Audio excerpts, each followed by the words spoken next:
Hello అండి అందరికీ. మనం చాలా విలువైన వస్తువులే చెత్తబుట్టలో వేస్తూ ఉంటాం. అందులో ఈ గింజలు ఒకటి. ఈ వీడియో కంప్లీట్‌గా చూసారంటే ఈ గింజలను ఎప్పటికీ పడేయరు.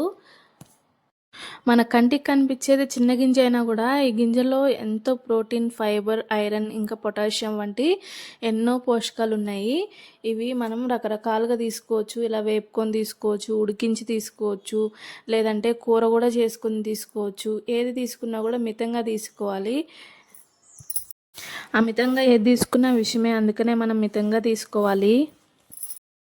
మా చిన్నతనంలో అంత టెక్నాలజీ లేదు. ఇప్పుడైతే మనం ఏ చిన్న విషయం తెలుసుకోవాలన్నా ఇట్టే చాట్ జీపీటీయో, యూట్యూబో ఏది కొట్టినా కూడా ఇన్ఫర్మేషన్ వచ్చేస్తుంది.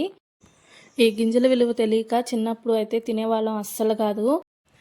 ఈ మధ్య బయట అమ్మేవాళ్ళు కూడా గింజలు సపరేట్గా తీసేసి అమ్ముతున్నారు. బాగా పండిపోయిన వాటిలో నుంచి తొనలు సపరేట్, గింజలు సపరేట్ చేసి అమ్ముతున్నారు. ఉడకబెట్టి కూర చేసి అయితే నేను తినలేదు, కానీ ఈ విధంగా కాల్చి తింటే మాత్రం చాలా అంటే చాలా బాగుంది టేస్ట్. అవి నల్ల దుంపలు, ఇంతకుముందు కూడా ఒక వీడియోలో చెప్పాను నేను, సింగాడి దుంపలు ఉంటాయి చూసారా, సేమ్ నాకు ఆ టేస్ట్ అనిపించింది. బాగా ఫ్రై అయిపోయినాయి అనుకోండి, పైన తొక్క చూడండి ఏ విధంగా వచ్చేస్తుందో. ఈ పైన తొక్క తీసేస్తే చూడండి, బాదం పప్పు మనకి ఏ కలర్లో ఉంటుందో ఆ కలర్ టెక్స్చర్ కనిపిస్తుంది. టేస్ట్ కూడా చాలా అంటే చాలా బాగుందండి.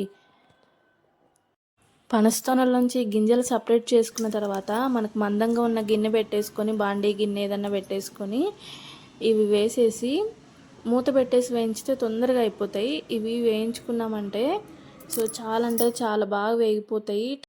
12 నుంచి 15 గింజలు రావాలంటే దగ్గర దగ్గర మనం హాఫ్ కేజీ పనస్తోనలు తీసుకోవాలి.